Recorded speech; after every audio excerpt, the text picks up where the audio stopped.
My question is directed to Mr. David Lawal. So he spoke about. Can anyone hear me? Yes, we Yes, can. sir, we Yeah. can hear you. Okay. So he spoke about three um did I say cadres of people. He spoke about the systems disruptor, people who create the systems. He spoke about the reactors, and then he spoke about the gatekeepers. So I have two questions. So now there are many of us, or there are many people in this world, just like the guy who created who is working on the solar system car you spoke about.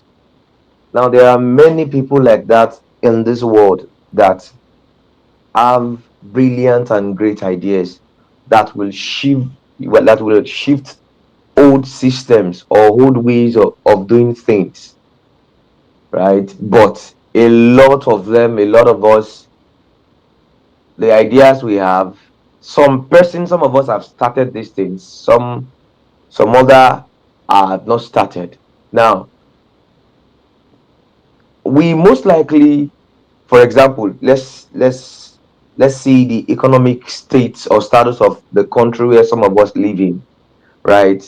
So how exactly when we have ideas, I mean, the person that talked about a rechargeable car, the brain behind every of the brands that you mentioned, right?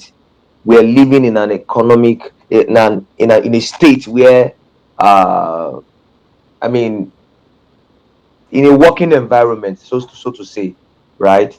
Now, as someone who is staying in Nigeria with ideas, how do we bring our ideas to life, right? How do we ensure that our ideas come to life? Mind you, some of these ideas are capital intensive, some are connections intensive, some are training intensive, and many of us might not even be capacitated enough, you know, to be able to carry what it will take us to bring these ideas to life, right? So how do we make it happen and that our dreams and ideas doesn't die with us? That's one question. Number two question is, you spoke about how the educational system in the world currently has become rigid, and gradually we are shifting back to the apprenticeship system, that more, and I think that is more effective. Now I want to ask a question. Me as a person, I think I agree with you, because I think like that too. I agree, and made me make certain decisions of saying probably maybe my kids are going to do homeschooling. They are not going to any formal going through any formal education as far school fees and the rest of that, going to universities and stuff. However, does it mean that they cannot do online classes, go apply for online stuff? They don't have to go to four walls of schools and stuff like that. I personally am considering something of such. So currently, I think I am practicing that with my younger brother. Of course, he's going to go to school, but there are some soft skills that I found very useful, and I've spoken to him about, and he's taking interest. I am willing to pay someone. For example, I think he wants to do data analysis. Now, I'm willing to pay someone who is a guru in the field already, to get him started, right? Rather for him to go to school, to go and spend that many years of his life learning data analysis that most likely he wouldn't have practical or experiential knowledge of, rather than theoretical knowledge. So, do you think it's advisable for me as a person to say that my own children most likely wouldn't go through this formal rigid educational system? Yeah, those are my questions. Thank you.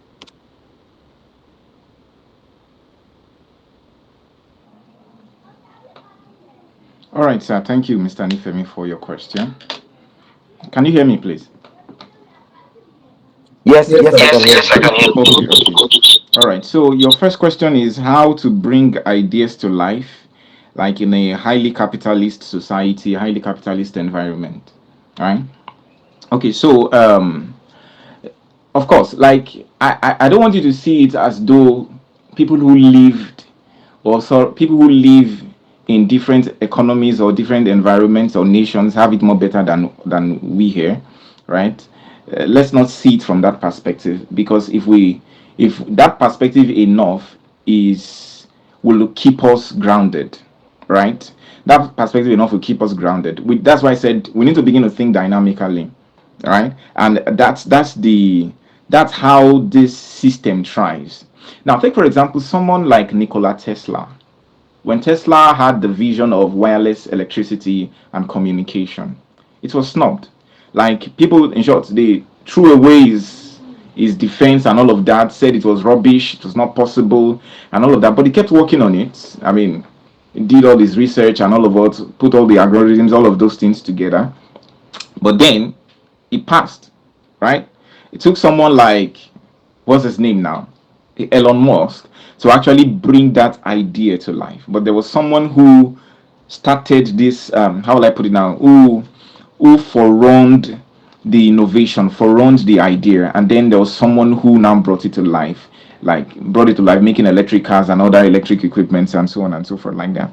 So yes, we live in a very, capital intensive society.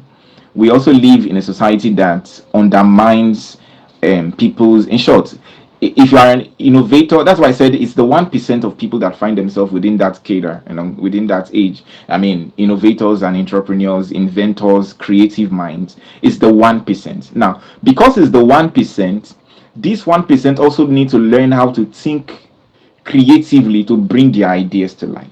So recently, a guy, I was speaking with a guy who is into real estate, and he wants to actually bring up a new innovation in real estate, right? And that innovation is very capital intensive.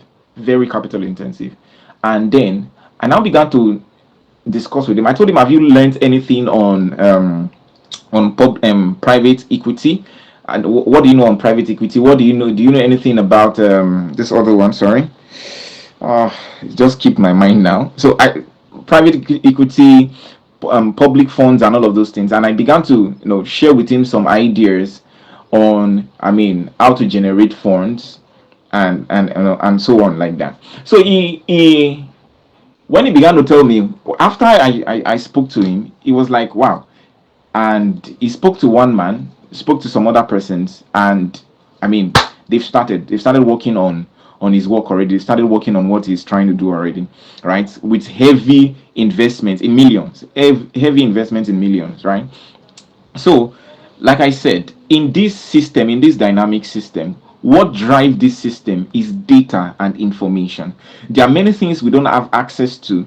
There are many things we don't have information of. That can lead to tremendous change in our life. Recently, I was learning something about, I mean, this investment in Stanbic IBTC, and this thing has been there that, I mean, you could get over 20%, from 18 to 20% profit on, I mean, on just having a deposit in a particular bank in Nigeria. And many people don't know of this. Like, it's strange, because most of the interest rates that we know of is 1%, 0.1%, 5%. But there's a bank, there is a system that gives over 18 to 20% of returns on profits. So, I mean, the amount of information or data that you have access to is what drives, and this is why it's the 1%. Because, I mean, you must be willing to put in the effort to get that information. What you can't do with that information is what makes you thrive. That's what puts you in that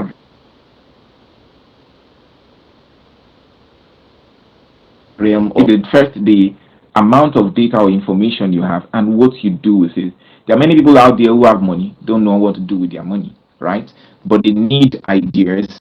They need people who have these great ideas to work with. But then as well, do you know these people? Do you know how to get them? Do you know how to reach them? Right? There are banks that offer invest. There are banks of investments.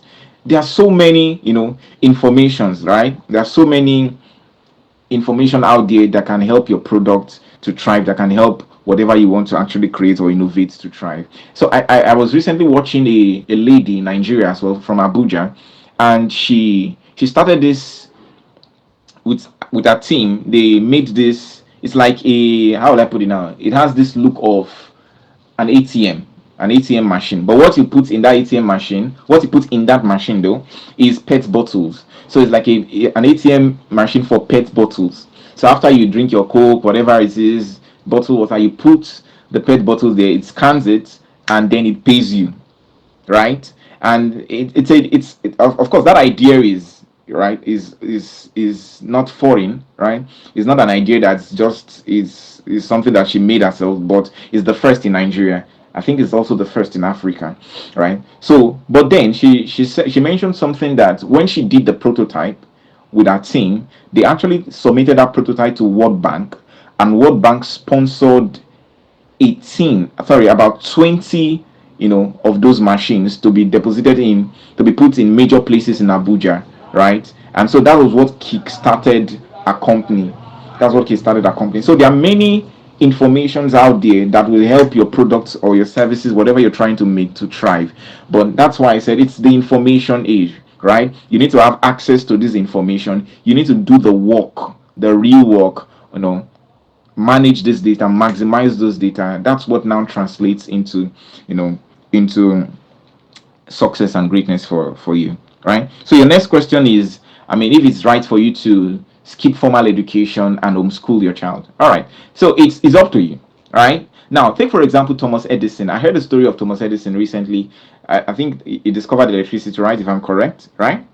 Sorry, the light bulb. Now Thomas Edison, from the story I heard though, he one day, it was after the close of school, right? So he was called to the principal's office, and the principal handed him a note and told him to give that note to his mom when he gets home, because he didn't have a father, right? So, I mean, it was he and his mom. So when he got home, playfully, joyfully, my principal said I should give you this. So the principal gave, so Thomas Edison handed the note to his mom. So the mom read it, and that was all. After the mom read it, so Thomas Edison now asked his mom, say, what did my principal say? What's in the notes? Then the mom said, oh, they said you are too smart for their school, right? You're too smart to be in their school.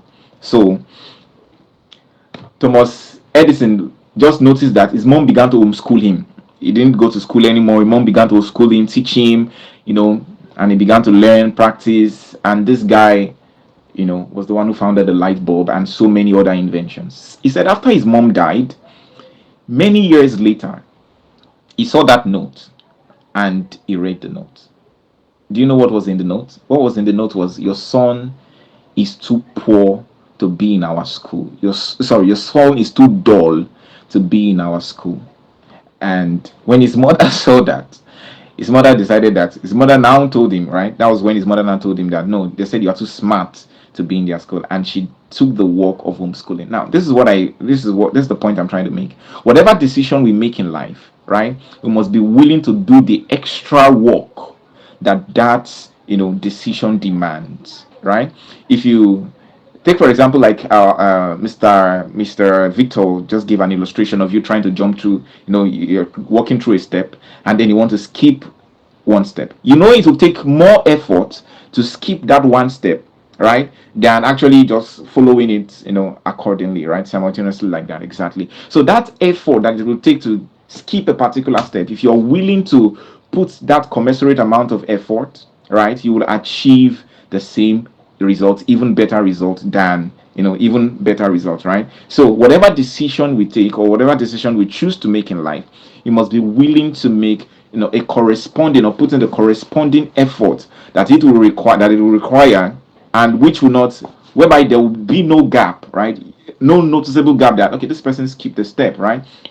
No noticeable gap that this person did not follow through the traditional way. Because why most persons want to get themselves stuck in the traditional way is, they feel that if I don't follow through this pattern, this traditional fixed pattern that, is actually fixed, is pegged, you have a certificate, you have a degree. If I don't take this traditional way and it does not work out, right, I mean, I become a laughing stock. What do people say, right? And all of that, right? Okay, so that's the fear. Most people have this fear, and then they just, okay, let me just do it as it's been done. Yoruba will say, "Kashe bó ṣe yẹ kó rí, kashe bó ṣe yẹ ká ṣe, kó ba lè rí bó ṣe yẹ kó rí," right? Like, let's do it how it's supposed to be done, so that we get the result that we are supposed to get, right? So, but then in a changing, like I said, it's a dynamic world. So, in a changing or dynamic world, you need to think outside the box. You need to think beyond, think dynamically. So, if you're going to be thinking dynamically or taking very dynamic steps, that means you must be willing to put in the effort, right? Put in the effort accordingly, and then you will achieve great results, right? Very outstanding results.